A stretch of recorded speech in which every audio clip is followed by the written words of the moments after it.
Okay, so next we have PGP. अब देखो PGP का चैप्टर बड़ा बहुत है लेकिन कवरेज भी बहुत ज्यादा है, ठीक है ना। ओके, सो पीजीपी की अगर हम बात करें, सो उसने बोला सबसे पहले बिजनेस क्या होता है। बिजनेस का मतलब होता है भाई, इसमें देखो इस चैप्टर में हम बिजनेस के बारे में बात करेंगे, प्रोफेशन के बारे में बात करेंगे। सो बिजनेस और प्रोफेशन दोनों के दोनों यहाँ पे डील किए जाएंगे, ठीक है। बिजनेस का मतलब होता है ट्रेड करना, कॉमर्स करना, ठीक है, या कोई मैन्युफैक्चर या फिर कोई कंसर्न आपका लगाना, ठीक है। ओके, उसके बाद इसमें कुछ और इंपॉर्टेंट पॉइंट थे, वो ये थे कि कुछ ऐसी इनकम्स होती है जो देखने से ऐसा लगता है कि शायद बिजनेस में जाएगी, लेकिन बिजनेस में नहीं जाएंगी। जैसे एग्जाम्पल के तौर पे, अगर किसी किसी कोई डीलर है, प्रॉपर्टी डीलर, उसने रेंटल इनकम कमाई, तो रेंटल इनकम जो है वो इस साइड में नहीं जाएगी, इस साइड में नहीं जाएगी। आगे, अगर किसी के पास शेयर्स हैं, शेयर्स का डीलर है, उसके पास डिविडेंड आता है, सो डिविडेंड अदर सोर्स में जाता है, इस साइड में नहीं जाता। और अगर किसी के पास लॉटरी शॉटरी की विनिंग है, तो वो भी इस साइड में नहीं जाती। रेंटल इनकम हाउस प्रॉपर्टी में जाएगी, डिविडेंड अदर सोर्स में जाएगा, विनिंग फ्रॉम लॉटरी भी अदर सोर्स में ही जाएगी। सेक्शन 28 जो है वो चार्जिंग सेक्शन है पीजीपी हेड में। सेक्शन 28 ने बहुत सारी चीजें बोली है कि उसने बोला कि आपको बिजनेस से जो प्रॉफिट आता है, प्रॉफिट और गेन्स आते हैं, वो इस साइड में टैक्सेबल होते हैं। जो कंपनसेशन मिलता है एजेंसी की वजह से, जो कंपनसेशन मिलता है डायरेक्टर को, अगर कोई कंपनसेशन मिलता है भाई, डायरेक्टर की टर्म्स में मॉडिफिकेशन कर दिया गया, या आपके पास किसी चीज की एजेंसी थी, आपके पास बजाज की एजेंसी थी, आपके पास किसी गैस की एजेंसी थी, तो आपकी एजेंसी की टर्म्स में मॉडिफिकेशन कर दिया गया, डायरेक्टर की टर्म्स में मॉडिफिकेशन कर दिया गया, और मॉडिफिकेशन करने की वजह से आपको कंपनसेशन दिया गया, तो वो कंपनसेशन भी पीजी पैड में ही जाएगा, ठीक है। उसके बाद इसने बताया, उसके बाद इसने बोला कि भाई अगर अगर कोई ट्रेड प्रोफेशनल सिमिलर एसोसिएशन, मतलब ट्रेड प्रोफेशनल सिमिलर एसोसिएशन कोई एसोसिएशन है, मतलब जो ट्रेडर की है या प्रोफेशन की है, आपने देखा होगा ना, वो ट्रेडर्स की एसोसिएशन होती है, वो मार्केट के बाहर लिखा होता है कि so and so traders association welcomes you, kind of.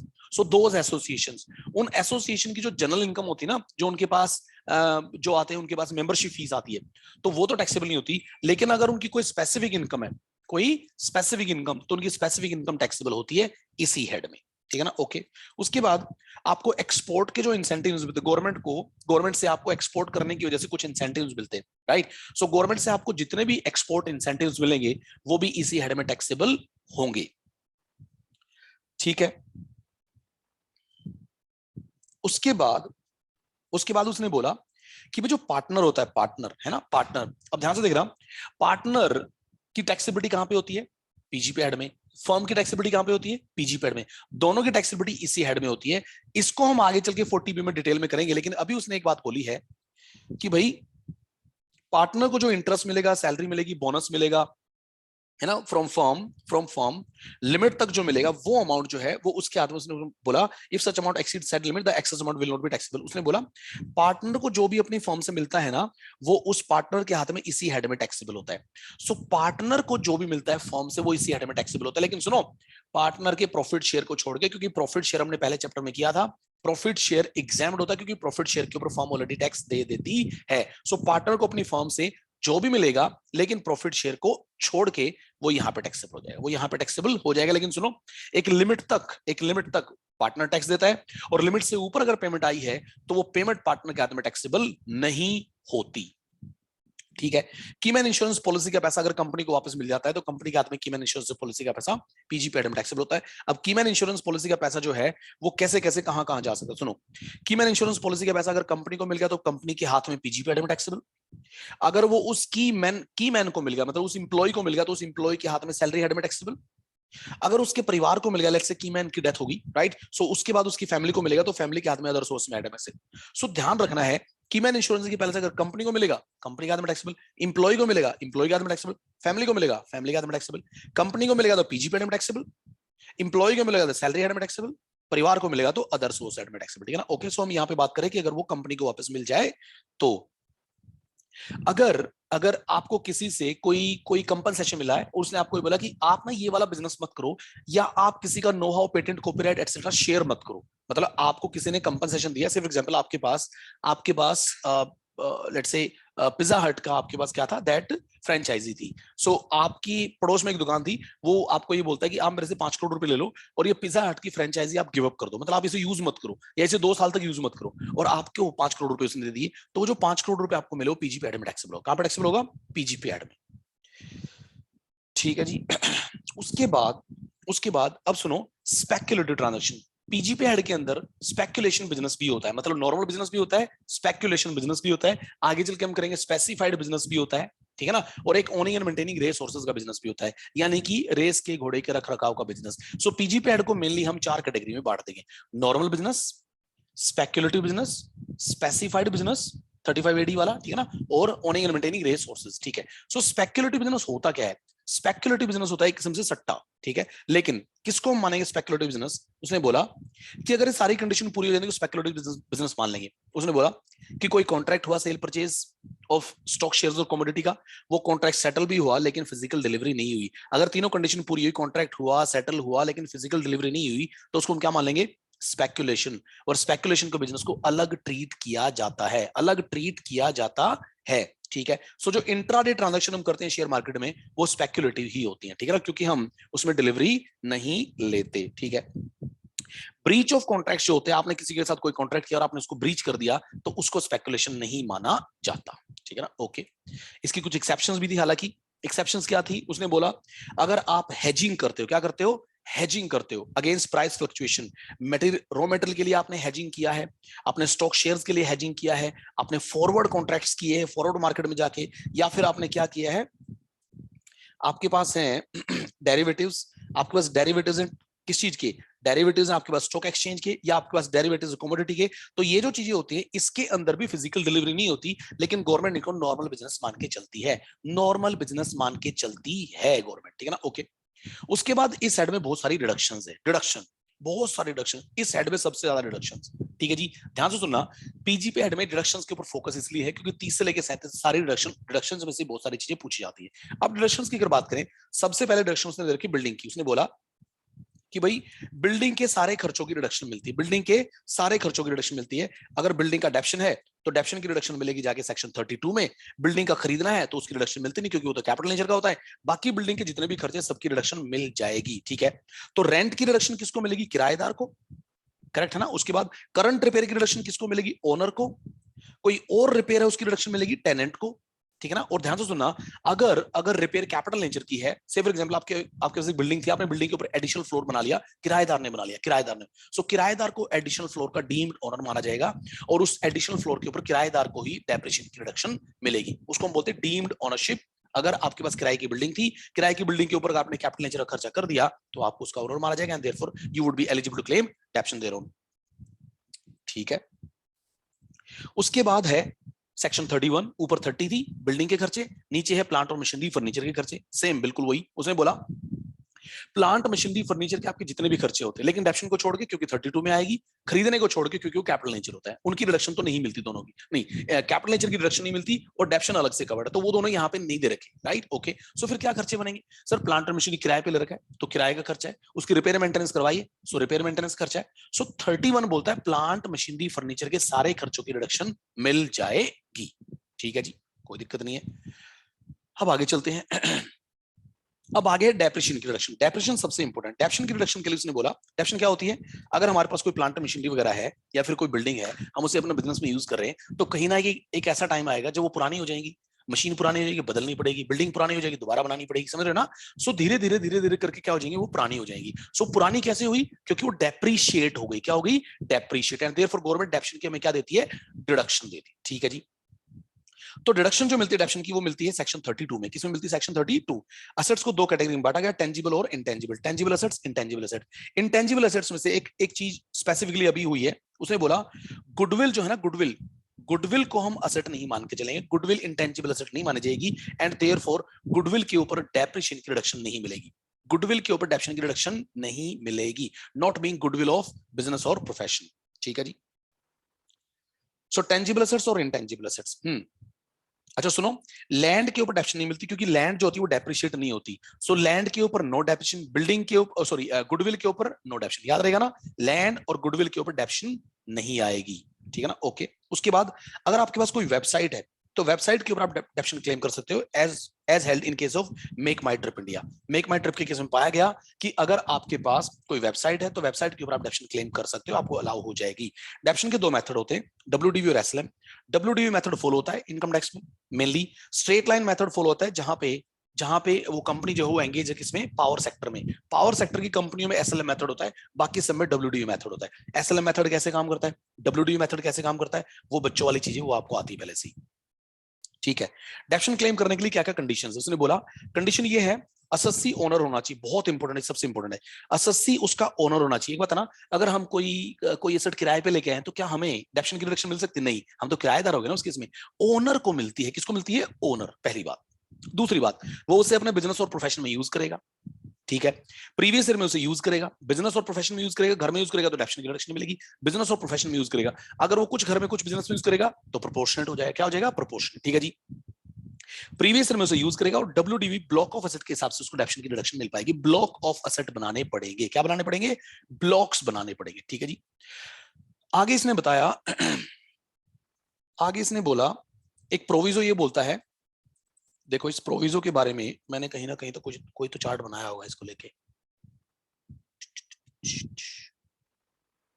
अब मिलना मुश्किल है चार्ट ऐसे, एनीवे मैं करवा देता हूं।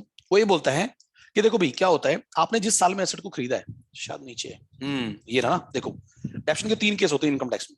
इनकम टैक्स में डेप्शन के 3 केस हो सकते हैं। पहला केस, आपने एसेट को खरीदा लेकिन यूज नहीं किया, पुट टू यूज नहीं किया, मतलब आपने एसेट को खरीद के केवल रखा हुआ, पेटी पैक रखी हुई, आपने उसे यूज नहीं किया, डेप्शन नहीं मिलेगी आपको, डेप्रिसिएशन नहीं मिलेगी, ठीक है जी। बीच वाला केस, बीच वाला केस बोलता है आपने एसेट को जिस साल खरीदा उसी साल आपने उसे पुट टू यूज कर दिया, लेकिन पुट टू यूज आपका 180 दिन से कम रहेगा, मतलब आपने एसेट को खरीदा, यूज भी करना शुरू किया, लेकिन 180 दिन से कम यूज किया, तो आपका डेप्शन का रेट आधा हो जाएगा। डेप्शन का रेट क्या हो जाएगा, आधा हो जाएगा। और तीसरा case, in any other case डेप्शन आपको नॉर्मल मिल जाएगी, ठीक है ना। तो 3 केस बनते हैं, एसेट को खरीदा, यूज नहीं किया सॉरी, एसेट को खरीदा, यूज नहीं किया, डेप्शन नहीं मिलेगी, ठीक है जी। एसेट को खरीदा लेकिन 180 दिन से कम यूज किया, डेप्शन आपको आधी मिलेगी, लेकिन सुनो ये उसी साल में लगती है जिस साल में, यानी कि पहले साल में लगती है जिस साल में आप एसेट को खरीदते हो, तभी जाके ये लग सकता है, जिसको बोलते हैं सेकंड प्रोविजो। क्या बोलते हैं, सेकंड प्रोविजो। डेप्शन का रेट आधा हो जाएगा, 10 है तो 5 हो जाएगा, 15 है तो 7.5 हो जाएगा, ठीक है ना, ओके। सो ये उसने बताया था, सेकंड प्रोविजो हमने देयरफॉर कर दिया, यही दे रखा था ना, राइट, ये हमने कर दिया। उसके बाद चलते हैं जी आगे आगे है डब्ल्यूडीवी कैसे निकलती है। डब्ल्यूडीवी निकालने के लिए बड़ा इंपॉर्टेंट है, देखो डब्ल्यूडीवी ऐसे निकलती है। उसने बोला कि आप क्या करो, आप अपना ओपनिंग डब्ल्यूडीवी ले लो। अच्छा सुनो, ये ब्लॉक के हिसाब से चलना पड़ेगा। ब्लॉक का मतलब होता है ग्रुप ऑफ एसेट। क्या मतलब, ब्लॉक का क्या मतलब होता है, एक ग्रुप ऑफ एसेट जो एक ही कैटेगरी में आती, एक ही कैटेगरी में आने वाली वो एसेट जिन पे डेप्शन का रेट सेम होता है। जैसे एग्जांपल के तौर पे बिल्डिंग के अंदर आपके पास 3 बिल्डिंग है, उसमें से 2 बिल्डिंग 10% वाली है और 1 बिल्डिंग 5% वाली है। तो आपके बिल्डिंग के अंदर 3 बिल्डिंग है, उसके 2 ब्लॉक बन जाएंगे, एक 10% वाला ब्लॉक बन जाएगा, एक 5% वाला ब्लॉक बन जाएगा। सिमिलरली आपके पास प्लांट एंड मशीनरी के अंदर मान के चलो 5 प्लांट है, उसमें से 2 प्लांट के ऊपर 15% डेप्शन का रेट है और 3 प्लांट के ऊपर 30% डेप्शन का रेट है। तो आपके पास प्लांट एंड मशीनरी के अंदर 2 ब्लॉक बन जाएंगे, एक 15 वाला, एक 30 वाला। याद रखना, एक ही कैटेगरी के अंदर आने वाली वो सारी की सारी एसेट जिन पे डेप्शन का रेट सेम होता है, उसको हम एक ब्लॉक मानते हैं। क्या मानते हैं, एक ब्लॉक मानते हैं। सो ब्लॉक के हिसाब से आपको डब्ल्यूडीवी निकालनी होती है। उसने बोला ब्लॉक का ओपनिंग ले लो, इस साल में जो आपने एसेट परचेज की वो ले लो, इस साल में जो आपने एसेट सेल की वो माइनस कर दो, ठीक है। इस साल में आपने स्लम सेल में जो एसेट सेल की वो भी माइनस कर दो, ठीक है। उसके बाद गुडविल माइनस कर दो। क्या माइनस कर दो, गुडविल ऑफ द बिजनेस और प्रोफेशन, वो भी आपको माइनस करनी है। जितने में आपने उसको खरीदा था माइनस आज तक जो आपको डेप्शन अलाउ हो चुकी थी, यानी कि जितनी गुडविल आपकी बुक्स में बची हुई ना, वो भी माइनस कर दो, वो भी माइनस कर दो। ये बड़ा इंपॉर्टेंट पॉइंट है, याद रखना इस चीज को। एक सेकंड फिर से करते हैं, डब्ल्यूडीवी कैसे निकले, एक सेकंड। डब्ल्यूडीवी अपने को असेट, पर्टिकुलर एसेट के हिसाब से निकालनी है, सेपरेट सेपरेट एसेट के हिसाब से निकालनी है, या ब्लॉक्स के हिसाब से निकालनी है। सर ब्लॉक्स के हिसाब से निकाल, हर ब्लॉक के लिए अलग अलग डब्ल्यूडीवी निकाली जाएगी, ठीक है। क्या फॉर्मूला है, पहले क्या लेंगे, ओपनिंग, पिछले साल का जो क्लोजिंग था साल क्या बनेगा, ओपनिंग, ठीक है। इस साल में जो आपने एसेट परचेज की वो परचेज ले लो, इस साल में जो आपने एसेट बेची वो सेल ले लो, स्लम सेल में जो आपने एसेट बेची उनको भी माइनस कर दो, यानी कि 2 सेल माइनस कर देंगे, normal sale, slump sale minus कर देंगे। गुडविल माइनस इसलिए करेंगे क्योंकि गुडविल के ऊपर गवर्नमेंट ने आगे बोल दिया कि अब गुडविल के ऊपर डेप्शन मिलना बंद हो जाएगा इस देश में, ठीक है ना, ओके। तो गुडविल बंद, गुडविल के ऊपर उसने बोला गुडविल की जो वैल्यू आपकी बुक्स में चल रही है कैसे पता चलेगा, कॉस्ट ऑफ गुडविल, जितने की आपने गुडविल खरीदी थी उसमें से आज तक की उसकी डेप्शन जितनी अलाउ हो चुकी थी वो माइनस कर दो, यानी कि उसकी गुडविल की जो कैरिंग वैल्यू आपके पास चल रही है, कैरिंग वैल्यू, वो यहाँ पे माइनस हो जाएगी। एंड देयरफॉर ये जो आएगा डब्ल्यूडीवी, इस डब्ल्यूडीवी के ऊपर हम क्या निकालेंगे, डेप्शन। अब सुनो, इसमें क्या होगा, इसमें ऐसा हो सकता है कोई ऐसी एसेट हो जिसके ऊपर डेप्शन आपको नहीं मिलेगा क्योंकि आपने उसको टू यूज नहीं किया, तो 0 आएगा। इसमें ऐसा हो सकता है किसी के ऊपर सेकंड प्रोविजन लग जाएगा, सेकंड प्रोविजन लगने का मतलब उसके ऊपर डेप्शन का क्या हो जाएगा, आधा हो जाएगा, तो ये आएगा आधा, ठीक है। और इसके अंदर कोई ऐसी एसेट भी हो सकती है जिसके ऊपर पूरा डेप्शन आपको अलाउ हो जाएगा, ठीक है ना। एंड देयरफॉर जीरो डेप्शन, आधी डेप्शन और फुल डेप्शन, ये डेप्शन माइनस करने के बाद हमारे पास आएगा क्लोजिंग डब्ल्यूडीवी, जो अगले साल के लिए क्या बन जाएगा, ओपनिंग डब्ल्यूडीवी। सो ये आपकी डेप्शन आपको मिलेगी। देखो 3 कैटेगरी बना दी, जीरो डेप्शन, एसेट खरीद ली लेकिन पुट यूज नहीं किया, हाफ एसेट खरीद ली लेकिन 180 दिन से कम पुट यूज किया, हाफ हो जाएगा, फुल डेप्शन नॉर्मल केस में, ठीक है ना। ओके राइट, याद रहेगा सर, ये हमें याद है, क्लास में तो हमने बहुत डिटेल में इन सारी की सारी चीजों को किया था, बहुत टाइम लगा लगा के एक एक चीज को समझ समझ के बहुत मेहनत करनी पड़ती है बच्चों आपके लिए। ओके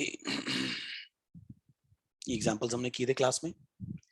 एक्चुअल कॉस्ट बच्चा बच्चा जानता है एक्चुअल कॉस्ट क्या होती है। भाई आपने जितने में एसेट खरीदी है ना, जितने में आपने एसेट खरीदी वो परचेज प्राइस ले लो, ठीक है। उसको लाने के लिए आपका कुछ फ्रेट लगा, वो फ्रेट उसमें ऐड कर दो, कोई बाइंग कमीशन, आपने किसी को कमीशन दिया वो कमीशन ऐड कर दो, ठीक है। और कोई और कॉस्ट जुड़ी हो साथ में, जैसे आपने एसेट को लाके ट्रायल रन पे चलाया तो ट्रायल रन के ऊपर जो खर्चा हुआ वो ले लो, इंजीनियर को जो आपने फीस दी वो ले लो, प्लेटफॉर्म की जो एक्सपेंस हुए आपके वो ले लो, ठीक है, सारा सब कुछ ले लो। लेकिन सुनो, ट्रायल रन से जो टूटे फूटे प्रोडक्ट आपके पास आए उनको बेचने से अगर कुछ आ गया तो उसको माइनस करना पड़ेगा, उसको क्या करना पड़ेगा, माइनस। सो ये सारी की सारी जो चीजें होती है इनको हम मिला के क्या बोलते हैं, एक्चुअल कॉस्ट। और सुनो, अगर एसेट खरीदने के लिए लोन ले रखा है सो लोन का इंटरेस्ट भी लेना पड़ेगा, लेकिन सुनो लोन का इंटरेस्ट आएगा केवल पुट टू यूज की डेट तक का, पुट टू यूज की डेट तक का इंटरेस्ट केवल एसेट के अंदर अपने को कैपिटलाइज करना है, और जो पुट टू यूज की डेट के बाद का इंटरेस्ट है वो हम P&L में क्लेम करेंगे। कहां पे क्लेम करेंगे, P&L। सो एसेट के साथ कौन सा इंटरेस्ट ऐड होगा, जो पुट टू यूज की डेट तक का होता है,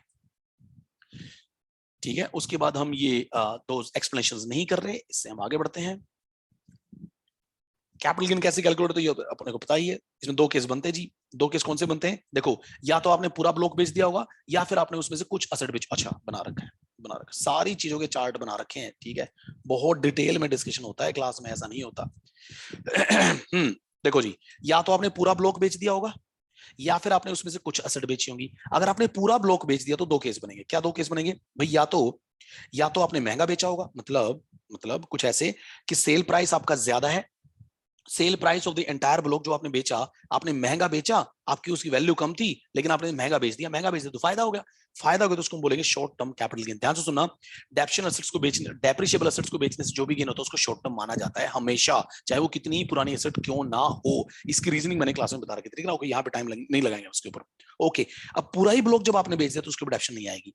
सो भाई सेक्शन 50 हम कर रहे हैं, उसने बोला भाई दो केस बनेंगे, या तो आप पूरा ब्लॉक बेच देंगे या उस ब्लॉक में से कुछ एसेट्स को बेच देंगे, ठीक है जी। अगर आपने पूरा ब्लॉक बेच दिया दो केस बनेंगे, या तो आप महंगा बेचेंगे या फिर आप सस्ता बेचेंगे। मतलब आपके पास मान के चलो बुक्स में वैल्यू चल रही 10 लाख रुपए, आपने बेच दिया 12 लाख रुपए में, तो 2 लाख रुपए आपको क्या हो गया, short term capital gain, and therefore डेप्शन नहीं आएगी। डेप्शन क्यों नहीं आएगी, क्योंकि ब्लॉक ही नहीं है, एसेट ही खत्म होगी, ठीक है।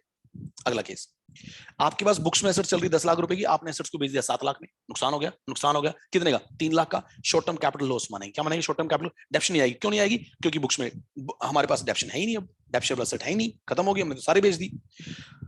अगला केस, अगले केस में आपने कुछ एसेट बेची, से फॉर एग्जांपल आपके पास 5 एसेट थी एक ब्लॉक में, लेकिन आपने 5 में से 2 बेच दी, 2। लेकिन सुनो, वो 2 भी अगर मान के चलो इतनी महंगी बेच दी कि पूरी की पूरी ब्लॉक में, यानी कि ब्लॉक की जो 5 एसेट है उसका जो आज वैल्यू चल रही थी उससे भी महंगी। से फॉर एग्जांपल 5 जो एसेट्स की जो वैल्यू आपकी बुक्स में चल रही थी 10 लाख चल रही थी, आपने सिर्फ 2 एसेट बेची और 2 एसेट 13 लाख में बेच दी।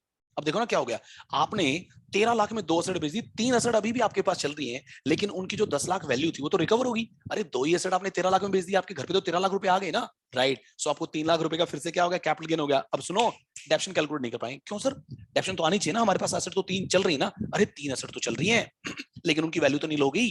नील कैसे होगी, क्योंकि आपने आपने 2 ही एसेट 13 लाख की बेची, तो आपके घर पे पूरा 10 तो आ ही गया, इन एसेट की जो वैल्यू हो तो पूरा आ ही गया, ऊपर से 3 लाख और भी आ गया। सो डेप्शन नहीं मिलेगी क्योंकि पूरी की पूरी कॉस्ट रिकवर हो गई, ये लिखा हमने यहाँ पे, ठीक है ना, ओके। और ये तो नॉर्मल केस होता है। नॉर्मल केस क्या बोलता है कि आपने जो 2 एसेट बेची वो मतलब कम में बेची। से फॉर एग्जांपल भाई आपके पास पूरा ब्लॉक 10 लाख का चला था और आपने उसमें से 2 एसेट 2 लाख की बेची, अब क्या होगा, अब तो वही करेंगे नॉर्मल जो रूल होता है। कैसे करते हैं हम करते हैं सर, ओपनिंग प्लस इस साल का परचेज माइनस इस साल का सेल, तो सेल क्या हो जाएगा, 10 लाख माइनस 2 लाख कर देंगे, 8 लाख बचेगा, 8 लाख की रिडक्शन क्लेम कर लेंगे, 8 लाख की रिडक्शन क्लेम। लॉस नहीं आएगा, लॉस क्यों नहीं आएगा, क्योंकि ब्लॉक पूरा थोड़ी बेचे हैं हमने, तो कुछ एसेट बेची है, उनको माइनस करने के बाद अपने पास क्या निकल के आएगा, डब्ल्यूडीवी के ऊपर क्या निकाल देंगे हम, डेप्शन निकाल देंगे। जी सेक्शन 50 आसान थी, इसके ऊपर बड़े सारे एग्जांपल्स हमने क्लास में किए थे।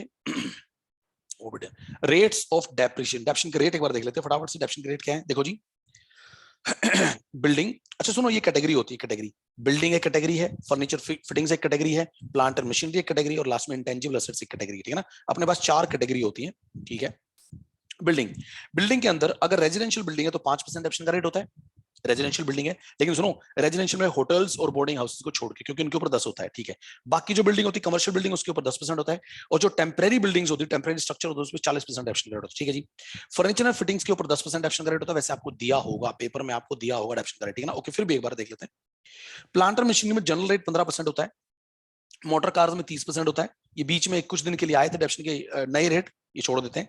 सो मोटर कार में कितना होता है, 30% होता है, अगर उनको रनिंग देम ऑन हायर का बिजनेस करते हैं तो, ठीक है जी। यानी कि अगर उनको किराए पे देने का बिजनेस करते हैं तो 30% होता है, नहीं तो नॉर्मल 15% होता है। अदर मोटर कार्स ये रहा 15%, ठीक है ना। ओके, बुक्स, बुक्स चाहे वो लाइब्रेरी की बुक्स हो, चाहे वो एनुअल पब्लिकेशन हो, चाहे कोई भी बुक्स हो, बुक्स सारी की सारी 40% में आती है। किसमें आती है, 40 कोई भी बुक हो, ठीक है।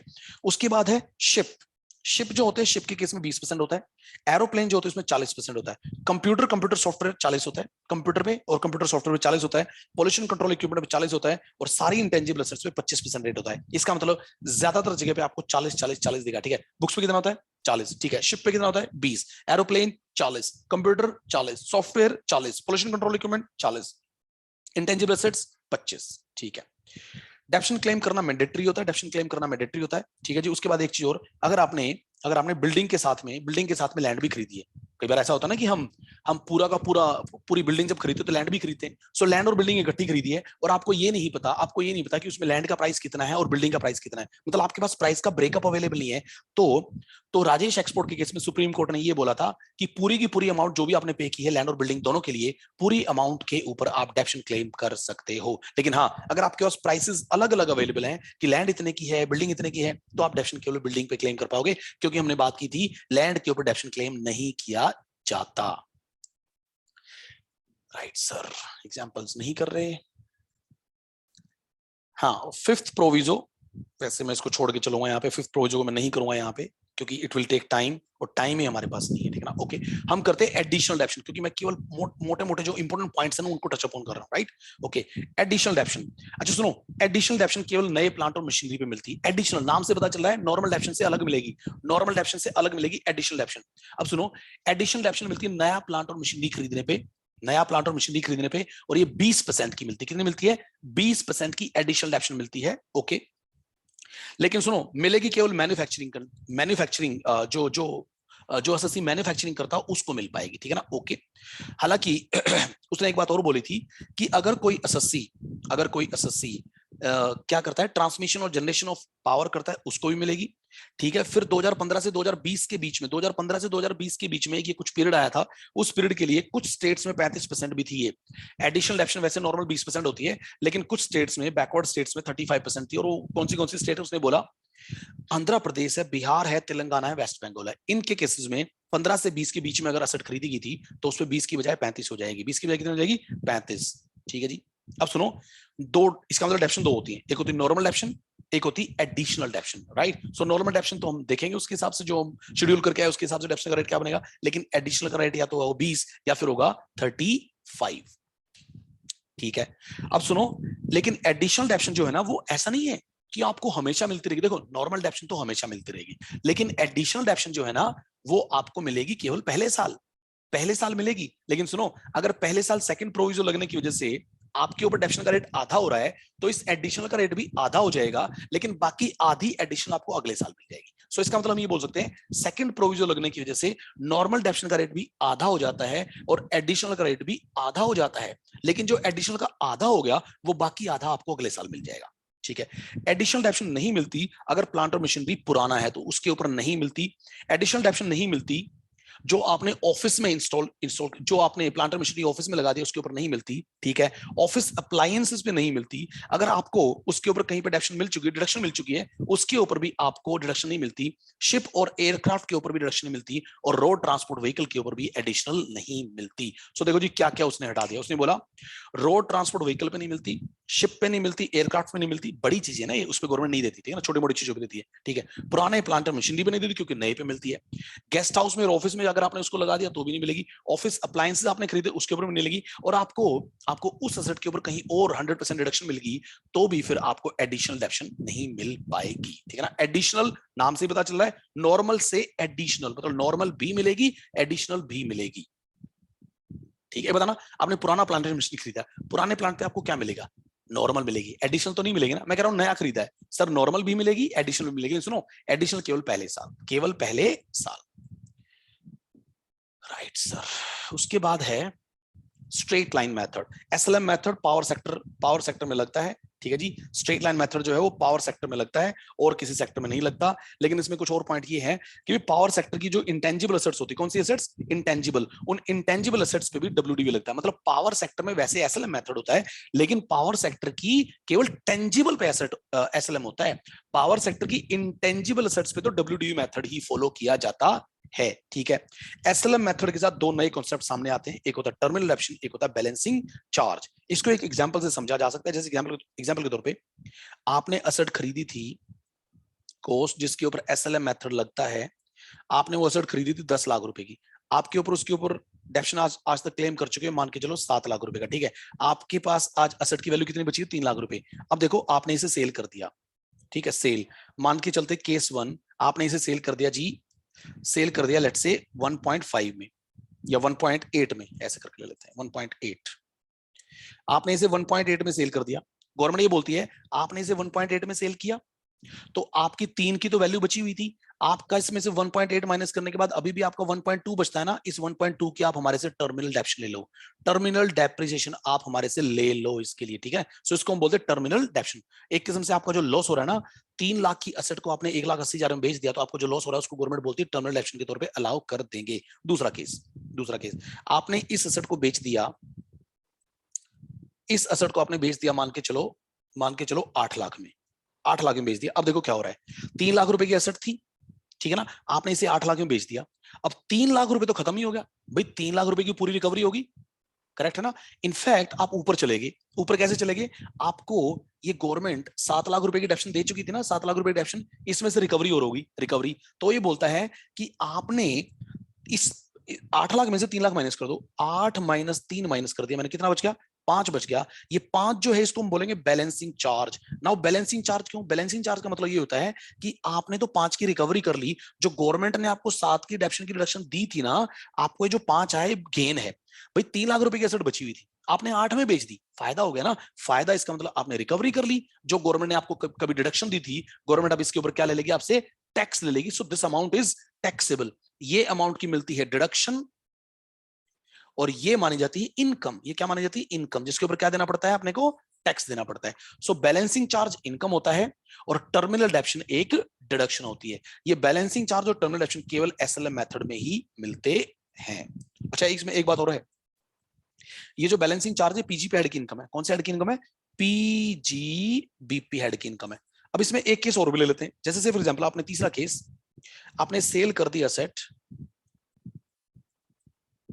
लेट्स से 12 लाख में, 12 लाख में बेच दी। अब देखो जी आपको फायदा हुआ ना, हाँ फायदा हुआ, कैसे, आपको 12 माइनस 10, ठीक है, एंड देन 10 माइनस 3, आपको ये फायदा हुआ 2 लाख रुपए का, तो आपने कॉस्ट से भी ऊपर रिकवरी कर ली और ये 7 की भी रिकवरी कर ली आपने, कुल मिला के आपको 9 लाख रुपए का फायदा हुआ। देखो 9 कैसे आया, आप ऐसे भी निकाल सकते हो, 12 माइनस 3 कर दो तो भी 9 ही आएगा ना, लेकिन मैंने 9 के 2 टुकड़े बना दिए। कैसे भाई, जितने रुपए की आपको आज तक डिडक्शन मिल चुकी थी 7, उसकी रिकवरी कर ली, इसको तो हम बोलेंगे बैलेंसिंग चार्ज, इसको तो हम क्या बोलेंगे, बैलेंसिंग चार्ज, ये जाएगा पीजीबीपी में। लेकिन ये जो 2 है कॉस्ट से ऊपर जो है, इसको हम बोलेंगे कैपिटल गेन, और ये जाएगा कैपिटल गेन हेड में। कौन से हेड में जाएगा, कैपिटल गेन हेड में जाएगा। ऐसा स्ट्रेट लाइन मेथड के केस में होता है। I hope this is clear now. Right sir, बिल्कुल क्लियर। उसके बाद चलते हैं जी आगे। हाँ, उसके बाद है अनएब्सॉर्ब्ड डेप्रिसिएशन। अच्छा सुनो, अनएब्सॉर्ब्ड डेप्रिसिएशन वो होती है जब आपके पास प्रॉफिट कम रह जाता है और आपके पास डेप्रिसिएशन ज्यादा होती है, मतलब आपकी डेप्रिसिएशन प्रॉफिट कम रहने की वजह से पूरी की पूरी आप रिकवर नहीं कर पाए, आपकी डेप्शन बच गई। अगर आपकी डेप्शन बच गई तो उसको कैरी फॉरवर्ड कर दिया जाएगा। देखो दो चीजें कैरी फॉरवर्ड हो सकती हैं, बिजनेस का लॉस भी कैरी फॉरवर्ड हो सकता है, मतलब बिजनेस का जो लॉस है वो भी कैरी फॉरवर्ड हो सकता है, और अनएब्सॉर्ब्ड डेप्शन भी कैरी फॉरवर्ड हो सकती है। दोनों को अलग अलग कैरी फॉरवर्ड किया जाता है। अनएब्सॉर्ब्ड डेप्शन, लेकिन ध्यान से सुनना, अगर अनएब्सॉर्ब्ड डेप्शन कैरी फॉरवर्ड होगी तो वो इनफाइनाइट नंबर ऑफ ईयर्स के लिए कैरी फॉरवर्ड होती है, लेकिन बिजनेस के लॉस केवल 8 साल तक कैरी फॉरवर्ड होते हैं, ठीक है ना। ओके, अनएब्सॉर्ब्ड डेप्शन अगले सालों में जाके किसी भी हेड की इनकम से सेटअप हो सकती है, सैलरी को छोड़ के, लेकिन बिजनेस लॉस अगले सालों में जाके केवल पीजी पे हेड की इनकम से सेट ऑफ हो सकते हैं। सो अनएब्सॉर्ब्ड डेप्शन और डेप्शन में क्या डिफरेंस होता है सर? डेप्रिसिएशन तो वो जो क्लेम कर पाए हम, लेकिन अनएब्सॉर्ब्ड वो जो हम क्लेम नहीं कर पाए, हमारे प्रॉफिट क्या रहेगी? कम रहेगी, राइट। टी रबर कॉफी वाला नहीं कर रहे, आगे बढ़ते हैं।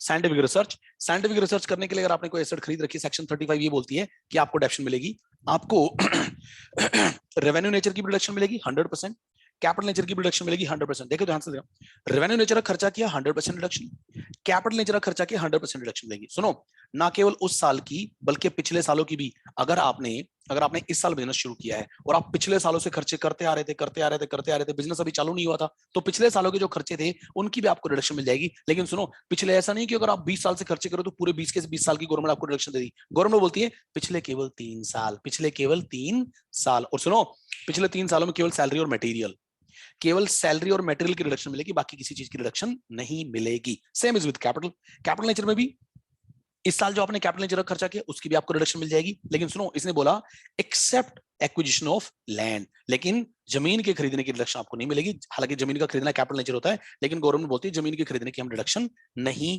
देते। इस साल की कैपिटल नेचर की भी रिडक्शन मिलेगी, पिछले 3 सालों के भी कैपिटल नेचर की रिडक्शन मिल जाएगी।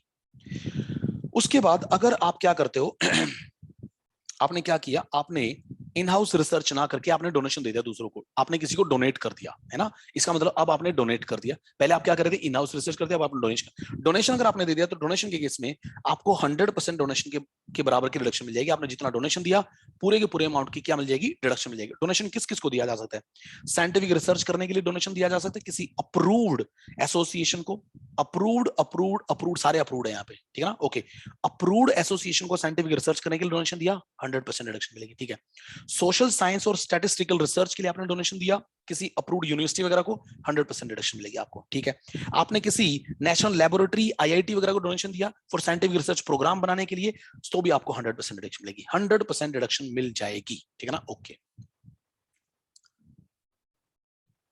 उसके बाद ये छोटे छोटे सेक्शंस थी हाँ, इसमें टेलीकम्युनिकेशन वाली एक इंपॉर्टेंट सेक्शन थी कि अगर आपने टेलीकम्युनिकेशन लाइसेंस खरीदा है, टेलीकम्युनिकेशन लाइसेंस खरीदने के लिए आपने जो पेमेंट किया है उसके लिए गवर्नमेंट आपको डिडक्शन देती है। लेकिन सुनो, वो डिडक्शन मिलती है over the life of the licence. अगर लाइसेंस जो है वो 10 साल का है तो आपको 10 साल तक डिडक्शन मिलेगी उसकी। ऐसा नहीं है कि टेलीकम्युनिकेशन लाइसेंस खरीदने के लिए आपने जो हजारों करोड़ खर्च किए हैं एक ही बार में गवर्नमेंट आपको डिडक्शन दे देगी, नहीं नहीं, वो डिडक्शन आपको मिलेगी जरूर, but over the life of the licence. लेकिन सुनो, इसमें एक बात और होती है, उसने बोला जैसे जैसे आप पेमेंट करते जाओगे ना वैसे वैसे आपको रिडक्शन मिलेगी। अगर आप पेमेंट नहीं करोगे तो आपको रिडक्शन नहीं मिलेगी। सो रिडक्शन मिलती है ऑन पेमेंट बेसिस।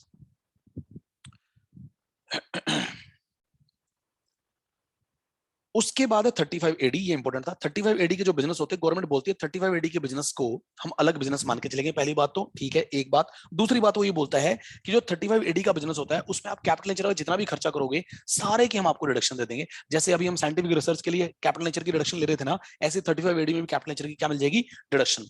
तो स्पेसिफाइड बिजनेस क्या क्या हो सकते हैं? आप आप cold chain facility, cold stores बना सकते हो, वेयर हाउस बना सकते हो एग्रीकल्चर प्रोड्यूस के लिए, ठीक है ना। उसके बाद क्रॉस कंट्री पाइपलाइन लगा सकते हो, 2 स्टार होटल्स बना सकते हो, हॉस्पिटल बना सकते हो, minimum 100 bed capacity, slum redevelopment का प्रोग्राम, अफोर्डेबल हाउसिंग हो सकती है, फर्टिलाइजर हो सकता है, इनलैंड कंटेनर डिपो हो सकता है, बी कीपिंग हो सकता है। ये सारे आपके क्या माने जाते हैं? स्पेसिफाइड बिजनेसेस, ठीक है जी। सो स्पेसिफाइड बिजनेस चलाने के लिए आपको 100% गवर्नमेंट क्या दे देती है? डिडक्शन दे देती है, ठीक है। लेकिन इसमें एक बात और बताई है, उसने बोला कि भाई कैपिटल नेचर की जो डिडक्शन हम बात कर रहे हैं वो डिडक्शन आपको नहीं मिलेगी लैंड खरीदने पे। साइंटिफिक रिसर्च में भी ऐसा ही था ना, राइट। सो लैंड की डिडक्शन नहीं मिलेगी, गुडविल की डिडक्शन नहीं मिलेगी, फाइनेंशियल इंस्ट्रूमेंट्स की डिडक्शन आपको नहीं मिलेगी। 3 की डिडक्शन नहीं मिलती, लैंड, गुडविल, फाइनेंशियल इंस्ट्रूमेंट्स की। पहली बात तो ये। दूसरी बात, अगर आपको 10,000 रुपए से ज्यादा की पेमेंट करनी है किसी कैपिटल नेचर के खर्चे के लिए, तो पेमेंट आपको करनी पड़ेगी थ्रू चेक। मतलब आपको या तो या तो अकाउंट पे चेक से पेमेंट करनी पड़ेगी, या फिर अकाउंट पे डिमांड ड्राफ्ट से पेमेंट करनी पड़ेगी, या इलेक्ट्रॉनिक क्लियरिंग सिस्टम जिसको हम एनईएफटी आरटीजीएस वगैरह बोलते हैं वैसे आपको पेमेंट करनी पड़ेगी। अगर आपने कैश में पेमेंट कर दिया तो आपको रिडक्शन नहीं मिल पाएगी, राइट। सो 10,000 से ज्यादा की पेमेंट आपको ई मोड में करनी है। कौन सी मोड में करनी है? ई मोड में करनी है, ये उसने यहाँ पे बताया है। ठीक है, उसके बाद रूरल डेवलपमेंट प्रोग्राम है। रूरल डेवलपमेंट प्रोग्राम के ऊपर अगर आप पैसा खर्च करते हो तो आपको 100% की रिडक्शन मिलेगी। एग्रीकल्चर एक्सटेंशन प्रोजेक्ट्स जो होते हैं जिसमें एग्रीकल्चर का प्रोड्यूस कैसे बढ़ाया जाएगा उसके ऊपर अगर आप खर्चा करते हो 100% की रिडक्शन मिलेगी, ठीक है। स्किल डेवलपमेंट प्रोग्राम चलाते हो जिसमें आप लोगों के स्किल्स को इंप्रूव करते हो, अनस्किल्ड वर्कर्स को स्किल्ड वर्कर बनाते हो, तो रिडक्शन मिलेगी, ठीक है ना। उसने ये बोला यहाँ पे, ओके। लेकिन इसमें एक पॉइंट ये था कि भाई जो कहाँ गया, हाँ, जो ये 2-3 पॉइंट थे, सबसे पहले क्या था? रूरल डेवलपमेंट प्रोग्राम 100% की रिडक्शन, एग्रीकल्चर एक्सटेंशन 100% रिडक्शन, और नीचे skill development project 100% reduction.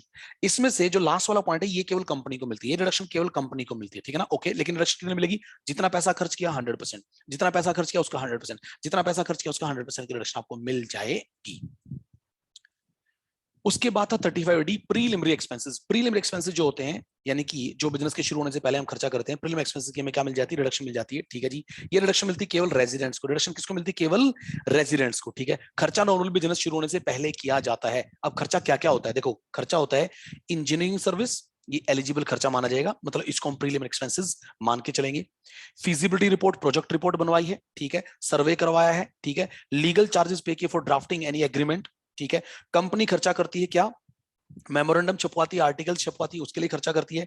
Registration fees पे करती है। पब्लिक इशू लेके आती है, पब्लिक इशू में अगर मान के चलो ओवर सब्सक्रिप्शन हो गया तो रिफंड करने का पैसा, सो पब्लिक इशू का खर्चा, रिफंड करने का खर्चा, फिर मेमोरेंडम आर्टिकल एसोसिएशन वगैरह छपवाने का खर्चा, रजिस्ट्रेशन का खर्चा, इंजीनियरिंग रिपोर्ट, फिजिबिलिटी रिपोर्ट, सर्वे, ठीक है। ये सारा सब कुछ अगर आप खर्चा करें तो उसको क्या मानेंगे? एलिजिबल एक्सपेंस मानेंगे, यानी कि प्रीलिमिनरी एक्सपेंसेस मान लेंगे। अब डिडक्शन कैसे मिलेगी? बिल्कुल ध्यान से, लेकिन इसने एक लिमिट और लगाई। लिमिट उसने बोला कि भाई ये जो रिडक्शन मिलेगी इस पे ओवरऑल लिमिट ये होगी, अगर वो कंपनी है सो उसके प्रोजेक्ट की कॉस्ट का 5%, उसकी कैपिटल एम्प्लॉयड का 5%, इन दोनों में से हम ले लेंगे विच एवर इज हायर।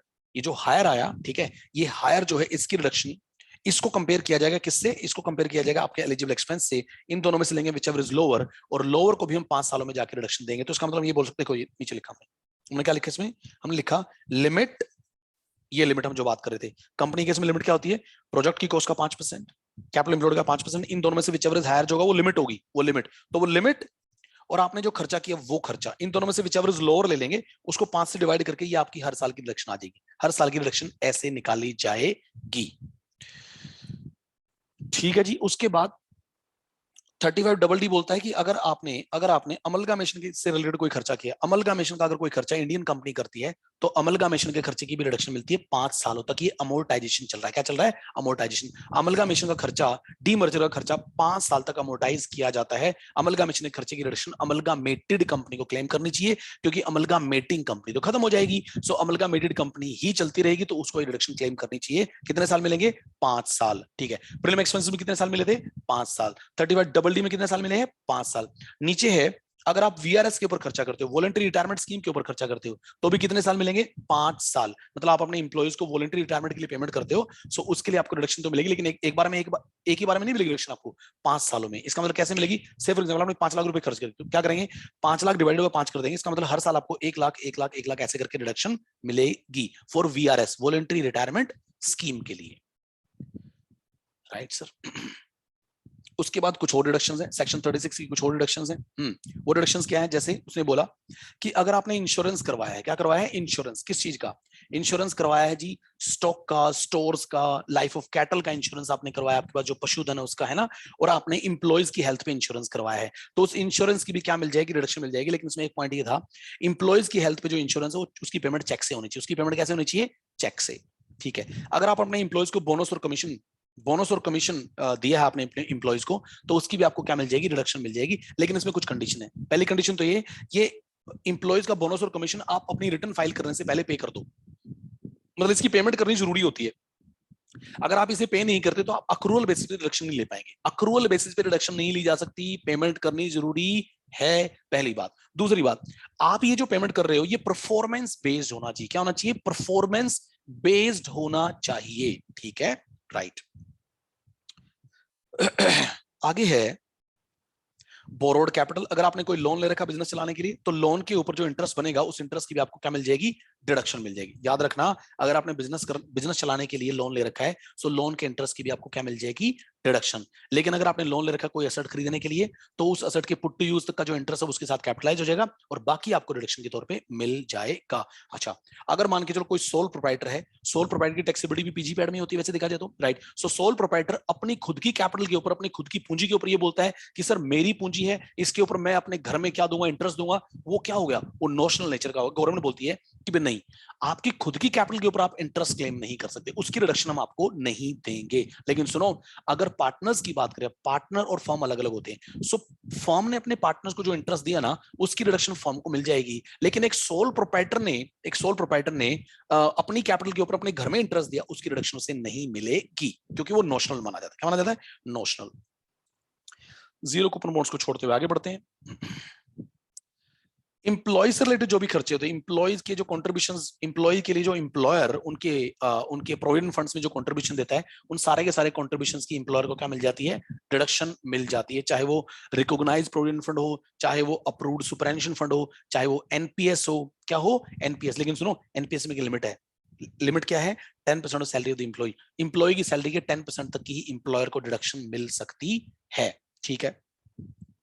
उसके बाद चाहे वो ग्रेचुटी फंड में कंट्रीब्यूशन हो, ठीक है। उसके बाद एक चीज और होती है, कई बार क्या होता है ना कि जो कंपनी होती है, जिस कंपनी में हम काम कर रहे थे, वो कंपनी हमारी सैलरी में से ना हमारा पीएफ काट लेती है, और वो क्या बोलती है कि आपका ही पीएफ हमने काट लिया, अब इसमें हम कंपनी का कंट्रीब्यूशन ऐड कर देंगे और दोनों को उठा के गवर्नमेंट को डिपॉजिट कर देंगे। लेकिन कई बार ना वो कंपनी उसको डिपॉजिट नहीं करती, मतलब इंप्लॉय का पैसा तो काट लिया सैलरी में से, लेकिन उसने डिपॉजिट नहीं किया। अगर उसने डिपॉजिट नहीं किया तो सेक्शन ये बोलती है कि भी सुनो, आपने जो इंप्लॉय का पैसा काट लिया ना, वो कंपनी की इनकम बन जाएगा। वैसे देखा जाए तो कंपनी की इनकम नहीं है, वो इनकम थोड़ी है, वो तो उसने इंप्लॉय का पैसा काट रखा है, उसे डिपॉजिट करेगा वो प्रोविडेंट फंड में। लेकिन इसने बोला कि हम आपको इनकम मान लेंगे, आप उस अमाउंट को इनकम मान लेंगे, और अगर आप उसे टाइम पे डिपॉजिट कर दोगे, अगले महीने की 20 तारीख तक पीएफ जमा कर दोगे, अगले महीने की 21 तारीख तक ईएसआई जमा कर दोगे, तो आपको रिडक्शन मिल जाएगी। इसका मतलब यह है, गवर्नमेंट कहीं ना कहीं यहाँ पे कंप्लायंस करवाना चाहती है।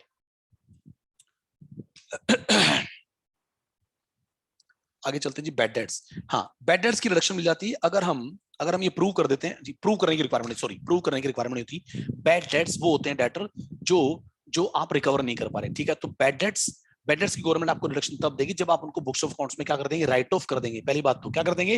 Right of. और दूसरी बात, वो आपके ट्रेड डेटर्स होने चाहिए, लोन डेटर्स नहीं होने चाहिए। ट्रेड डेटर्स ही आपके पीएनएल के थ्रू होके आते हैं। सो ट्रेड डेटर्स की रिडक्शन मिल जाएगी अगर आपने उनको राइट ऑफ कर दिया तो। सुनो, राइट ऑफ करने पे आपको रिडक्शन मिलेगी, लेकिन कल को अगर मान के चलो आपने रिकवरी कर ली बैड डेट्स की, तो फिर उसके ऊपर आपको दोबारा से टैक्स देना पड़ेगा। प्रोविजन फॉर बैड डेट्स अगर आप क्रिएट करते हो बुक्स में, प्रोविजन की रिडक्शन नहीं मिलती। रिकवरी पे टैक्स लगे, हमने बात कर ली थी। बैंक्स की रूरल ब्रांचेस को छोड़ते हुए आगे बढ़ते हैं। फैमिली प्लानिंग के जो खर्चे होते हैं, फैमिली प्लानिंग खर्चे की रिडक्शन मिलती है कंपनी को, लेकिन उस खर्चे के बारे में दो चीजें बताई गई। उसने बोला कि दो टाइप के खर्चे हो सकते हैं, कैपिटल नेचर और रेवेन्यू नेचर। फैमिली प्लानिंग का खर्चा, पहली बात तो रिडक्शन किसको मिलेगी? कंपनी को मिलेगी, ठीक है ना, ओके। अब उसमें भी दो केस है। रेवेन्यू नेचर की रिडक्शन मिल जाएगी पहले साल में ही। कैपिटल नेचर की रिडक्शन उसे मिलेगी 5 सालों में, 20 ऐसे करके 5 सालों में 1/5 करके रिडक्शन मिल पाएगी, ठीक है ना। सो फैमिली प्लानिंग के खर्चे की रिडक्शन केवल कंपनी को मिलती है, पहली बात तो। और रिडक्शन कैसे मिलती है? रेवेन्यू नेचर की पहले साल में फुल, कैपिटल नेचर की 5 सालों में 1/5 करके, यानी कि 20% करके हम रिडक्शन उसको देंगे। उसके बाद जनरल रिडक्शन ये बोलती है, सेक्शन 37 ये बोलती है कि भाई अगर कोई खर्चा 30 से 36 में कवर नहीं हो पाया और वो खर्चा बिजनेस के लिए किया गया है, पर्सनल नेचर का नहीं है, कैपिटल नेचर का नहीं है, तो उस खर्चे की भी रिडक्शन मिल जाएगी। इसका मतलब जनरल रिडक्शन का नाम से पता चल रहा है कि अगर कोई खर्चा 30 से 36 में कवर नहीं हो पाया, लेकिन वो कैपिटल नेचर का नहीं है, रेवेन्यू मतलब पर्सनल नेचर का भी नहीं है, और वो बिजनेस के लिए किया गया है, तो उस खर्चे की भी रिडक्शन मिल जाएगी। कंडीशन क्या है फिर? देखो, पहला, वो खर्चा बिजनेस के लिए किया आपने, ठीक है। दूसरा, 30 से 36 में कवर नहीं हो पाया। तीसरा, कैपिटल नेचर का नहीं है। चौथा, पर्सनल नेचर का नहीं है, रिडक्शन मिल जाएगी। एग्जाम्पल के तौर पे परचेज के बारे में कहीं पे कुछ नहीं दे रखा। अगर आपने रॉ मटेरियल खरीदा है, आप उस रॉ मटेरियल से कुछ बनाएंगे, सिर्फ एग्जाम्पल रबड़ खरीदी है, रबड़ से आप टायर बनाएंगे, रबड़ के खरीदने के बारे में 30 से 36 में कुछ नहीं दे रखा।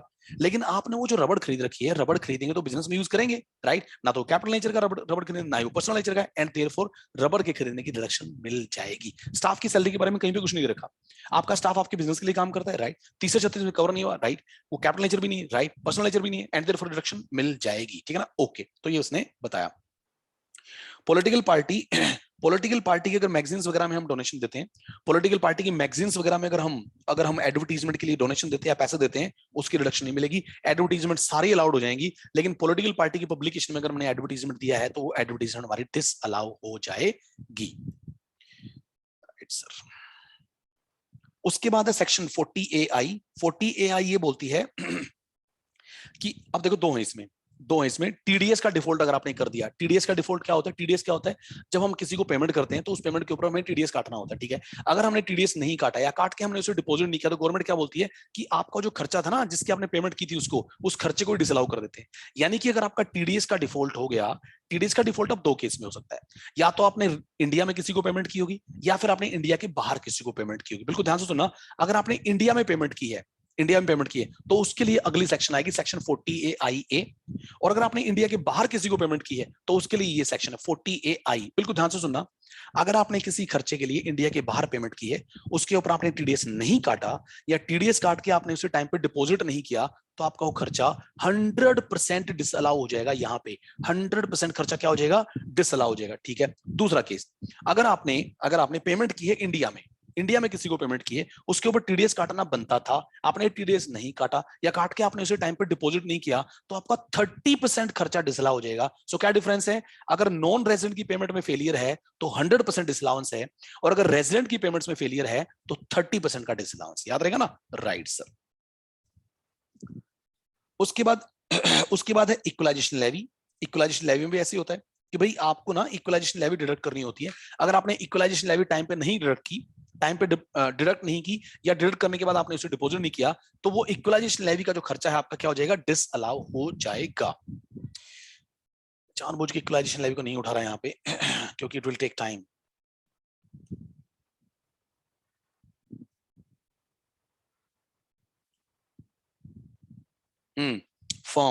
फर्म अपने पार्टनर्स को जो पेमेंट करती है, फर्म को रिडक्शन मिल जाती है। देखो, फर्म की इनकम भी पीजी पे एडमिट टैक्सेबल होती है। सेक्शन 40 भी फर्म के लिए है, केवल फर्म के लिए लगती है, मतलब फर्म और एलएलपी दोनों के लिए लगती है, राइट, और किसी पे नहीं लगती। सो सेक्शन 40 भी ये बोलती है फर्म को डिडक्शन मिल जाएगी, पार्टनर्स को जो पेमेंट जाती है ना, उनके लिए फर्म को डिडक्शन मिल जाती है। अब देखो, वैसे देखा जाए तो फर्म और पार्टनर, ठीक है, मिलीजुली सरकार होती है, राइट, लेकिन डिडक्शन मिल जाती है। उसने बोला पार्टनर्स की जो पेमेंट है वो पार्टनरशिप डीड में होनी चाहिए। पहली बात तो फर्म को, पार्टनर को जो आप पेमेंट करते हो डिडक्शन मिल जाएगी।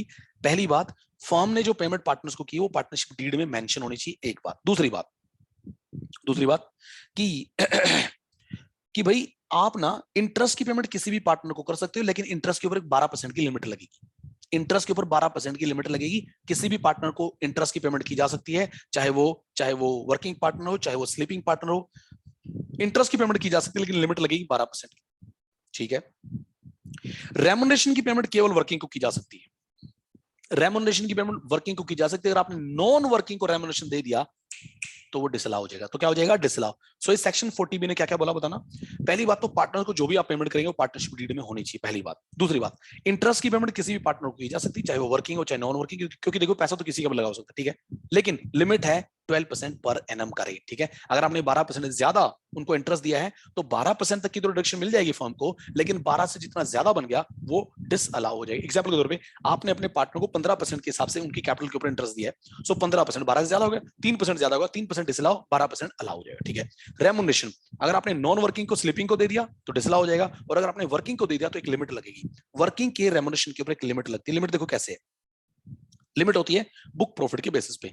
बुक प्रॉफिट अगर 1.5 लाख रुपए तक है या लॉस है ना, बुक प्रॉफिट अगर आपके पास 1.5 लाख रुपए तक है या लॉस है, नहीं ये वाला केस नहीं, सॉरी, हाँ, उसने बोला अगर बुक प्रॉफिट नहीं है आपके पास, लॉस है, तो 1.5 लाख तक का रेमुनरेशन दिया जा सकता है, ठीक है। आगे उसने बोला बुक प्रॉफिट अगर आपका 3 लाख रुपए पहले बुक, मतलब ये तो बुक लॉस था, बुक लॉस में 1.5 लाख की लिमिट है, 1.5 लाख तक का आप क्या दे सकते हो, मतलब आपको है तो बुक लॉस, लेकिन फिर भी आप 1.5 लाख रुपए तक का रेमुनरेशन दे सकते हो। किसको? वर्किंग को। ये वर्किंग की लिमिट चल रही है, देखो वर्किंग की लिमिट, ठीक है ना, ओके। उसके बाद आपके पास बुक प्रॉफिट है, आपके पास लॉस नहीं है, बुक प्रॉफिट के पहले 3 लाख तक, बुक प्रॉफिट के पहले 3 लाख तक 1.5 लाख रुपए और 90% of book profit whichever is higher, 1.5 lakh रुपए और 90% of book profit whichever is higher, ये लिमिट बनेगी, लिमिट। इतने से ज्यादा का रेम्युनरेशन नहीं देंगे, अगर दे दिया तो डिसअलाउ हो जाएगा, ठीक है। और जो बाकी बुक प्रॉफिट बच गया उसका 60%, उसका 60%। जैसे एग्जाम्पल के तौर पे मान के चलो बुक प्रॉफिट है 5 लाख रुपए, तो हम क्या करेंगे, 5 लाख में से पहले 3 लाख रुपए ये ले लेंगे। 3 लाख रुपए का हम क्या कर देंगे 90%, 90% कितना आएगा 2,70,000 रुपए। 2,70,000 और 1.5 लाख में से विचेवर क्या बनेंगे 2,70,000, सो 2,70,000 हो गया, ठीक है जी। उसके बाद 5 बना था ना, 5 में से 3 कवर हो गया, 2 बच गया, 2 का 60% कर देंगे 1,20,000। 1,20,000 ये हो गया, 270 ऊपर से आ गया, ये लिमिट आ जाएगी, क्या आ जाएगी, लिमिट आ जाएगी। सो लिमिट निकालनी होती है अपने को वर्किंग पार्टनर्स के केस में। एक बात है ना, अगर कोई आपसे पूछता है नॉन वर्किंग में लिमिट क्या होती है, आप क्या बोलेंगे, जीरो। नॉन वर्किंग को अगर आपने रेम्युनरेशन दे दी तो पूरा का पूरा क्या हो जाएगा, डिस अलाउ। राइट सर, बड़े एग्जांपल्स किए थे इसके ऊपर, बहुत सारी चीजें हमने डिस्कस की थी। उसके बाद थी कुछ रिलेटिव्स की पेमेंट। अगर आपने रिलेटिव को पेमेंट की है, अगर आपने पेमेंट किसी खर्चे के लिए रिलेटिव को कर दी और रिलेटिव की पेमेंट एक्सेसिव है, मार्केट वैल्यू मतलब आपने रिलेटिव को पेमेंट कर दी मान के चलो किसी खर्चे के लिए 8 लाख, लेकिन अगर आपने मार्केट में किसी और से वो सामान खरीदा होता, वो सामान 5 लाख रुपए का था, सो 5 लाख रुपए के सामान के लिए आपने अपने रिश्तेदार को क्योंकि पेमेंट किया 8 लाख रुपए दिखा दिया, हालांकि आपके और आपके रिलेटिव के बीच में साठगांठ है, आप रिलेटिव को क्या बोलोगे कि मेरे 3 लाख रुपए चुपके से घर पे आ जाना, चाय पी जाना और मेरे को 3 लाख रुपए दे देना। गवर्नमेंट को बोलेंगे सर 8 लाख रुपए का तो खर्चा है, मैंने तो 8 लाख रुपए की पेमेंट की है। सो रिलेटिव के साथ आप मैनिपुलेशन कर सकते हो, इसलिए गवर्नमेंट ने बोला रिलेटिव को अगर आपने एक्सेसिव पेमेंट कर दी तो एक्सेसिव पेमेंट आपकी डिसअलाउ हो जाएगी, है ना। रिलेटिव कौन होता है उसने बताया, उसने बोला रिलेटिव होते हैं spouse, brother, sister, any lineal ascendant और डिसेंडेंट, पूर्वज और वंशज, है ना, और any other person in whose business such individual और रिलेटिव उनका सब्सटेंशियल इंटरेस्ट है। मतलब ये स्पाउस, ब्रदर, सिस्टर ये लोग रिलेटिव हैं, और इनका अगर कहीं पे सब्सटेंशियल इंटरेस्ट मतलब इन लोगों की अगर कोई कहीं पे फर्म है जिसमें इनका 20% उससे ज्यादा का हिस्सा है, तो ये इंडिविजुअल के लिए रिलेटिव माने जाएंगे। मतलब इंडिविजुअल के रिलेटिव भी उसके रिलेटिव है और रिलेटिव की फर्म भी उसके लिए रिलेटिव है, लेकिन फर्म में कितना हिस्सा होना चाहिए उनका, 20% है उससे ज्यादा। ठीक है सर। अरे एक सेक्शन हो रहेगी भाई, नीचे हो गया आई थिंक, हाँ ये रही कैश पेमेंट वाली, ये बहुत बहुत इंपॉर्टेंट है। हाँ वो ये बोलता है कि अगर आप किसी खर्चे के लिए कैश में पेमेंट, अगर आप किसी खर्चे के लिए पेमेंट करते हो और वो पेमेंट आपकी 10,000 रुपए से ज्यादा जा रही है, तो 10,000 रुपए से ज्यादा अगर आपकी पेमेंट जा रही है तो आप उस पेमेंट को अकाउंट पे चेक से या अकाउंट पे डिमांड ड्राफ्ट से या एनईएफटी, आरटीजीएस या यूपीआई एटसेट्रा से पे करो। 10,000 से ज्यादा का आपका जो खर्चा है वो आप पेमेंट करेंगे केवल इन मोड से, इन मोड से आपको पेमेंट करनी है। कैश में अगर पेमेंट कर दिया तो डिसअलाउ हो जाएगा, कैश में पेमेंट कर दिया तो डिसअलाउ हो जाएगा। इसका मतलब ये बोल सकते हैं कि लिमिट कितने की है, कैश पेमेंट की लिमिट कितनी है 10,000 रुपए नॉर्मल केस में। और अगर आप पेमेंट कर रहे हो, अगर आप पेमेंट कर रहे हो किसी ट्रक ठेले वाले को, ट्रक वाले को पेमेंट कर रहे हो, सो उसके केस में 35,000 रुपए की लिमिट है, ठीक है। कैश पेमेंट 10,000 रुपए तक की जा सकती है, ट्रक वाले को पेमेंट कैश 35,000 रुपए तक की जा सकती है। अगर आपको उससे ज्यादा पेमेंट करनी है तो फिर आपको पेमेंट चेक से या डीडी से या एनईएफटी वगैरह से करनी होगी, राइट। सो कैश पेमेंट को लेके सेक्शन बड़ी इंपॉर्टेंट थी।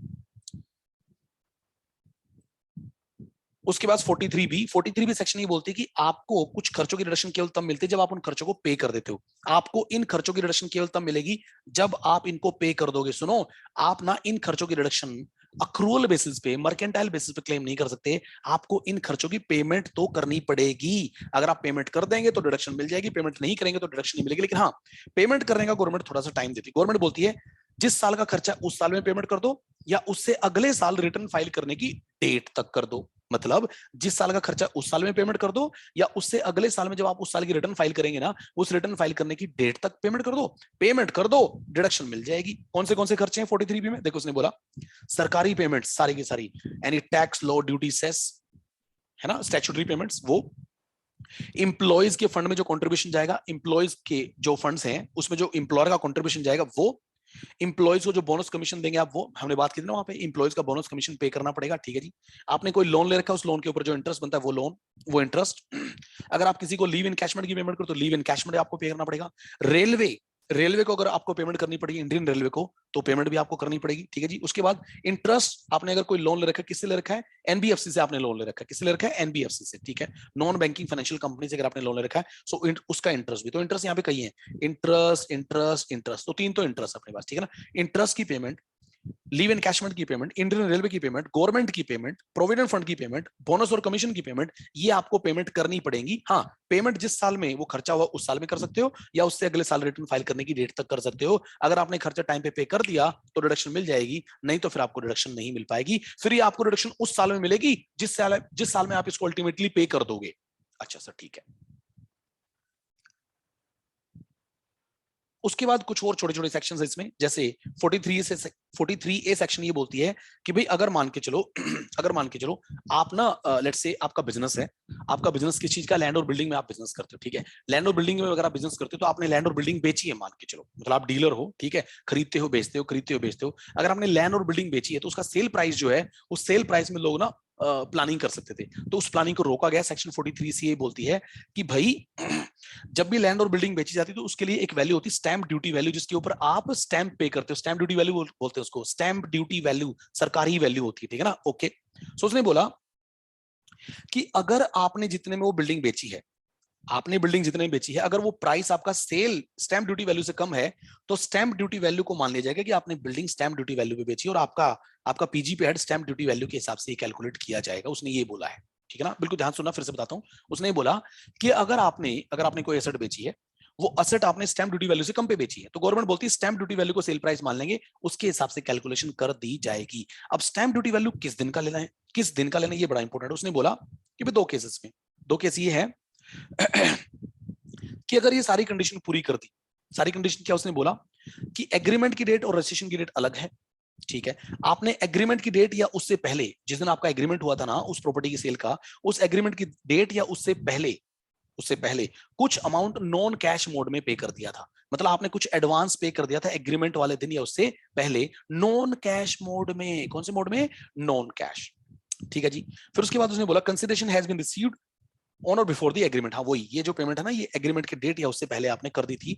अगर आपने ये सारी की सारी कंडीशन पूरी कर दी तो एग्रीमेंट वाले दिन की स्टैंप ड्यूटी वैल्यू ले ली जाएगी, और अगर आपने ये कंडीशन पूरी नहीं की तो जिस दिन रजिस्ट्री होती है, रजिस्ट्री वाले दिन की स्टैंप ड्यूटी वैल्यू ली जाएगी। दोनों में डिफरेंस आ सकता है, एग्रीमेंट वाले दिन हो सकता है स्टैंप ड्यूटी वैल्यू कम चल रही हो, और रजिस्ट्री वाले दिन हो सकता है स्टैंप ड्यूटी वैल्यू ज्यादा चल रही हो, राइट। सो आपको गवर्नमेंट बोलती है कि हम एग्रीमेंट वाले दिन की स्टैंप ड्यूटी वैल्यू ले लेंगे, जो कम हो सकती है, लेकिन कंडीशन पूरी होनी जरूरी है। क्या कंडीशन है? एग्रीमेंट वाले दिन या उससे पहले आपने कुछ पेमेंट नॉन कैश मोड में कर दी है, ठीक है। अब कई बार क्या होता है ना कि देखो, आपने जो प्राइस दिखाया, आपने बोला कि सर मैंने जो बिल्डिंग बेची है वो 50 लाख रुपए की बेची है, और उसकी स्टैंप ड्यूटी वैल्यू बनती है 50 लाख 50 हजार रुपए। सो थोड़ा सा ही तो डिफरेंस है, थोड़ा सा ही तो डिफरेंस है आपके आपकी सेल वैल्यू में और स्टैंप ड्यूटी वैल्यू में, थोड़ा सा अगर डिफरेंस, तो गवर्नमेंट बोलती है कोई बात नहीं, थोड़ा बहुत डिफरेंस तो चल जाएगा, थोड़ा बहुत डिफरेंस तो चल जाएगा। देखो उसने क्या बोला, इसने बोला कि अगर डिफरेंस 10% तक का है तो कोई दिक्कत नहीं है, डिफरेंस अगर 10% तक का है तो कोई दिक्कत नहीं। उसने बोला where the stamp duty value does not exceed 110%, मतलब आपने मान के चलो 50 लाख दिखाया, आपके 50 लाख का 110% कर देंगे, यानी कि उसमें 10% ऐड कर देंगे, तो कितना हो जाएगा? 55 लाख हो जाएगा। आप अगर स्टैंप ड्यूटी वैल्यू 55 लाख से ज्यादा चलेगी तो स्टैंप ड्यूटी वैल्यू पकड़ लेंगे, लेकिन अगर वो 55 लाख रुपए से कम है तो फिर आपका जो सेल प्राइस 50 लाख है उसी को गवर्नमेंट मान लेगी, 50 लाख को ही गवर्नमेंट मान लेगी, ठीक है ना। ओके, सो इसने बोला 10% का गैप चल जाएगा, लेकिन गवर्नमेंट ने यहां पे 20% का गैप भी चला दिया। अब वो कब है? देखो उसने बोला इन case of transfer of an asset being a residential unit the limit of stamp duty value will be 120% in place of 110%, ठीक है। if the following condition are satisfied, घर जो होता है ना, घर के लिए लिमिट जो है वो 120 हो जाएगी, यानी कि 20% का वेरिएशन चल जाएगा। कब? such transfer takes place between these two dates, ऐसे डेट वाली कहानी तो याद करने की जरूरत नहीं, ठीक है। उसके बाद transfer is by way of first time allotment of residential unit, ठीक है। And the consideration received accruing as a result of transfer does not exceed 2 crore रुपए। अगर 2 करोड़ रुपए से कम का वो घर है, 2 करोड़ रुपए से ज्यादा का घर नहीं है, और इस डेट के बीच में वो ट्रांसफर हुआ है और ये पहली बार किसी ने घर खरीदा, तो उस केस में जो लिमिट है ना, वो लिमिट कितनी है? 120% की चल जाएगी, यानी कि उस केस में जो भी प्राइस दिखाएंगे उसी प्राइस को गवर्नमेंट एक्सेप्ट कर लेगी। स्टैंप ड्यूटी वैल्यू से ज्यादा भी होगी तो भी गवर्नमेंट माफ कर देगी। और कितने तक की माफी है? 20% तक का गैप चल जाएगा, अगर वो रेजिडेंशियल यूनिट 2 करोड़ से ज्यादा की नहीं है तो। राइट सर, डीम्ड प्रॉफिट को छोड़ते हुए, फॉरेन पेमेंट को छोड़ते हुए 44 AA बुक्स ऑफ अकाउंट्स कब बनाने पड़ते हैं, हमने सीखा था इसमें।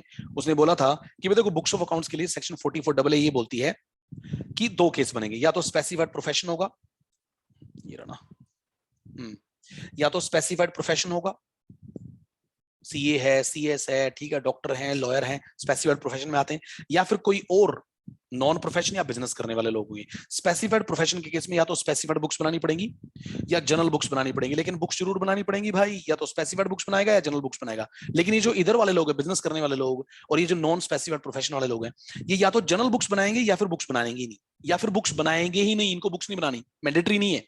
अब देखो क्या स्पेसिफाइड के केस में उसने बोला कि आपको स्पेसिफाइड बुक्स कब बनानी है, अगर आपकी ग्रॉस रिसीट्स 1.5 लाख रुपए से ज्यादा थी पिछले 3 सालों में, हर साल 1.5 लाख से ज्यादा की रिसीट्स थी, तो आपको स्पेसिफाइड बुक्स बनानी पड़ेगी। या फिर अगर आपका नया स्पेसिफाइड प्रोफेशन है तो ये 1.5 लाख से ज्यादा जाने की उम्मीद है, तो उस केस में आपको स्पेसिफाइड बुक्स बनानी पड़ेंगी, अगर आपकी ग्रॉस रिसीट 1.5 लाख से ज्यादा चलेगी पिछले 3 सालों में, हर साल। और अगर ऐसा नहीं हुआ तो इनको जनरल बुक्स बनानी पड़ेंगी। अब इधर आते हैं, इनको जनरल बुक्स बनानी पड़ेगी कब, जनरल बुक्स बनानी पड़ेंगी या तो इनकम का क्राइटेरिया या फिर टर्नओवर का क्राइटेरिया, दो क्राइटेरिया यहाँ पे। उसने बोला कि अगर आपकी इनकम 1,20,000 से ज्यादा थी पिछले 3 सालों में किसी भी साल, वहां पे क्या था हर साल, यहाँ पे क्या है किसी भी साल अगर आपकी इनकम 1,20,000 से ज्यादा थी, या किसी भी साल आपकी सेल अगर 10 लाख से ज्यादा थी। देखो ये इनकम है, ये सेल है, दोनों में डिफरेंस होता है ना, राइट। इनकम 1,20,000 से ज्यादा 3 सालों में किसी भी साल, आपकी सेल 10 लाख से ज्यादा 3 सालों में किसी भी साल, और अगर नया है तो लाइकली, तो उस केस में आपको जनरल बुक्स बनानी पड़ेगी, बिजनेस वालों के लिए जनरल बुक्स बनानी पड़ेगी, नहीं तो फिर बुक्स नहीं बनानी पड़ेंगी, ठीक है ना। ओके, अब चलते हैं जी आगे। अच्छा सुनो, ये जो बुक्स बनानी पड़ती है, इन बुक्स को आपको प्रिजर्व करके रखना होता है असेसमेंट ईयर प्लस 6 साल तक, असेसमेंट ईयर प्लस 6 साल तक। अगर आपने ऐसा नहीं किया, बुक्स आपने नहीं बनाई या आपने उनको प्रिजर्व नहीं किया, तो 25,000 रुपए की पेनल्टी लग सकती है। कितने की पेनल्टी? 25,000 रुपए की पेनल्टी लगती है। बुक्स क्या होती है, एक बार बुक्स देख लेते हैं। बुक्स में से बोला cash book, journals, ledgers, carbon copies of bills exceeding 25 issued by the person, है ना। आपने जो सेल की है उसकी आपके पास कार्बन कॉपी मिलेगी, अगर वो 25 रुपए से ज्यादा तो उसकी कॉपी होनी चाहिए आपके पास, ठीक है। और ओरिजिनल बिल्स, जो आपने खरीदा है सामान, अगर वो 50 रुपए से ज्यादा तो उसका आपके पास ओरिजिनल बिल होना चाहिए। मेडिकल प्रोफेशन जो होता है, डॉक्टर्स वगैरह जो होते हैं, उसके केस में डेली का केस रजिस्टर एक बुक्स ऑफ अकाउंट्स माना जाता है, और स्टॉक रजिस्टर भी बुक्स ऑफ अकाउंट्स माने जाते हैं, राइट सर। टैक्स ऑडिट आपसे नहीं पूछी जाएगी, टैक्स ऑडिट आपसे नहीं पूछी जाएगी, मेरे को पता है ये नहीं पूछी जाएगी, क्यों नहीं पूछी जाएगी ये भी मेरे को पता है। उसके बाद डीम्ड प्रॉफिट्स, डीम यानी कि प्रिजम्पटिव टैक्सेशन।